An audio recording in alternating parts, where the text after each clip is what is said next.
جو کہ اپنے خیالات کا اظہار فرما رہے تھے کہ نفرت سے کیا ملے گا اور محبت سے کیا پائیں گے ہم. تو آپ لوگوں کو یقیناً ان کی مثالیں بھی اور ان کی گفتگو بھی سمجھ میں آ گئی ہوگی کہ ہمیں معاشرے میں کس طرح سے اپنا کردار اور اپنی ذمہ داریاں ادا کرنی ہے. ہمارے ساتھ پروفیسر ابراہیم عبداللہ صاحب موجود ہیں. میں ان کو دعوت دوں گا کہ وہ اسٹیج پر تشریف لائیں اور اپنے خیالات کا اظہار فرمائیں. السلام علیکم ورحمۃ اللہ وبرکاتہ. احمد و صلی علی رسول الکریم. اما بعد، اعوذ باللہ من الشیطان الرجیم. بسم اللہ الرحمن الرحیم. انما یخشى اللہ من عباد العلماء. وقال اللہ تعالی هل يستوي الذين يعلمون والذين لا يعلمون. ماشاء اللہ، یہ جو ورکشاپ ہے جو کیپیسٹی بلڈنگ ٹریننگ اسٹوڈنٹ ہے، اس میں بچوں کی تربیت کے لیے آپ نے جو ٹریننگ رکھی ہے، یہ ایک بہت ہی اچھا اقدام ہے اور اس سے انشاءاللہ فروغ امن کو راہ ملے گی اور معاشرے میں جو افراتفری ہے یا نفرت ہے وہ کم کرنے میں انشاءاللہ یہ کردار ادا کرے گا. دیکھیں، اس سے جو آیت میں نے تلاوت کی ہے، اس میں اللہ تعالیٰ فرماتا ہے انما یخشى اللہ من عباد العلماء، کہ جو علماء ہوتے ہیں، جاننے والے ہوتے ہیں، وہی اللہ سے ڈرتے ہیں. اور دوسری آیت میں اللہ نے کہا هل يستوي الذين يعلمون والذين لا يعلمون، جو جاننے والے ہیں اور نہ جاننے والے یہ برابر نہیں ہو سکتے. دیکھیں، اگر آپ تاریخ کا مطالعہ کریں تو اللہ کے رسول صلی اللہ علیہ وسلم کی بعثت سے پہلے کا جو دور ہے، عہد ہے، وہ عہد جاہلیت کہلاتا ہے. اور جیسے ہی اسلام آیا، اللہ کے رسول صلی اللہ علیہ وسلم پر وحی نازل ہوئی، اس کے بعد سے وہ عہد جاہلیت کا جو نام ہے وہ مٹ گیا، وہ ختم ہو گیا. وہ پھر وہ اسلام کا دور آیا، اب عہد جاہلیت کا دور ختم ہو گیا. اس کا مطلب یہ ہے، جاہلیت جو ہے وہ اللہ کے رسول صلی اللہ علیہ وسلم کی بعثت سے پہلے کا زمانہ ہے. اگر آپ تاریخ کا مطالعہ کریں، عرب معاشرے کا مطالعہ کریں، تو وہاں ہر طرح کی برائی، ہر طرح کی بیماری اور قتل و غارت، یہ آپ کو پتہ ہے کہ وہ معمولی باتوں پہ وہ لڑتے تھے. لیکن جب اسلام آیا تو پھر وہ اسلام نے سب کو ایک کر دیا اور اس میں شیر و شکر کر دیا.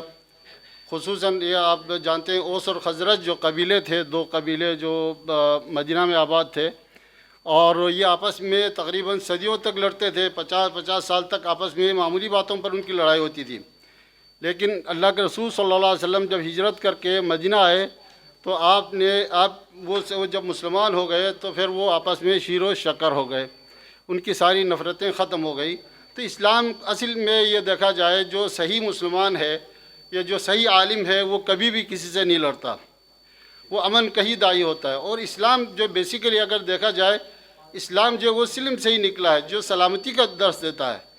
اور اگر اللہ کے رسول صلی اللہ علیہ وسلم نے جو اسلام کی، جو مسلمان کی جو تعریف کی ہے، تو وہ دیکھیں، المسلم من سلم المسلمون من لسان ویدہ، کہ صحیح مسلمان وہ ہے جس کی زبان اور ہاتھ سے دوسرے مسلمان محفوظ رہے. اب یہ ایک درس ہے کہ آپ دوسرے مسلمان جو ہے، وہ کوئی بھی ایسا مسلمان جو آپ کو نقصان پہنچائے، آپ اس کو نہ نقصان پہنچائے. جب ہر آدمی جو ہے اس حدیث پر عمل کرے گا تو لازماً ایک دوسرے کو برداشت کریں گے اور ایک دوسرے کو تکلیف دینے سے گریز کریں گے. اسی طرح اللہ کے رسول صلی اللہ علیہ وسلم کی ایک حدیث ہے جس میں آپ نے فرمایا لا یؤمن احدکم حتی یحب لاخیہ ما یحب لنفسہ، تم میں سے کوئی اس وقت تک صحیح مومن نہیں ہو سکتا جب تک وہ جو اپنے لیے پسند کرتا ہے وہ اپنے بھائی کے لیے پسند نہ کرے. اب دیکھیں، ایک آدمی جو اپنے لیے پسند کرتا ہے وہی اگر بھائی کے لیے پسند کرے تبھی وہ صحیح مسلمان ہے، صحیح مومن ہے. کون چاہتا ہے کہ اس پر ظلم ہو؟ کون چاہتا ہے اس کے مال غصب کیا جائے؟ کون چاہتا ہے کہ اس کو مرڈر کیا جائے، اس کو مارا جائے؟ ٹھیک ہے، کوئی نہیں چاہتا کہ اس کے ساتھ ناانصافی ہو، کہ اس کے ساتھ ظلم زیادتی ہو. تو جب آپ اپنے ساتھ یہ نہیں چاہتا تو لازماً اس حدیث کے روح سے آپ اپنے بھائی کو بھی آپ آنر دیں گے، عزت دیں گے، احترام دیں گے، ایسا نہیں کریں گے. اور اللہ کے رسول صلی اللہ علیہ وسلم نے ایک حدیث میں کہا کہ افشوا السلام بینکم، آپس میں سلام کو عام کرو. اور سلام کا مطلب کیا ہے؟ آپ اس کو دعا دے رہے ہوتے ہیں کہ اللہ آپ کو سلامتی دے، آپ کو اللہ آپ کو سلامت سے رکھے. ایک آدمی اس کو ایک طرف سے اس کو سلام بھی کرے, دعا بھی دے کہ اللہ آپ کو سلامتی دے, دوسری طرف پھر اس کو مارے بھی, اس کو پیٹے بھی, اس کو پر ظلم کرے, یہ تو ہو ہی نہیں سکتا. ایک اس کو جب اس کے لیے دعا کر رہا ہوتا ہے تو اس کو چاہیے اس پر خود بھی عمل کرے. جب آپ, یہ تو منافقت ہے, ایک طرف سے آپ نے اس کو سلام کیا اور دوسری طرف سے آپ اس کو نقصان پہنچائے. اور اس لیے دیکھیں اسلام نے مسلمانوں کے لیے یہ حکم دیا ہے کہ وہ ادخلوا فی السلم کافہ, پورے اسلام میں داخل ہو جاؤ. اگر آدمی پورے اسلام میں داخل ہو جائیں گے تو وہ جو ہے معاشرہ پرامن ہوگا, خوشحال ہوگا اور ایک دوسرے کو برداشت کریں گے. دیکھیں کوئی بھی معاشرہ ایسا نہیں ہوتا جس میں صرف ایک ہی فرقہ رہتے ہوں. ٹھیک ہے, آپ جانتے ہیں اللہ کے رسول صلی اللہ علیہ وسلم نے خود پیشن گوئی کی ہے کہ میری امت کے 73 فرقے ہوں گے. تو ظاہر بات ہے, کیا یہ کہنے کا مطلب ہی یہ ہے کہ سارے امتی جو ہے اللہ کے رسول کے امتی ہیں اور ایک دوسرے کو برداشت کرنا چاہیے.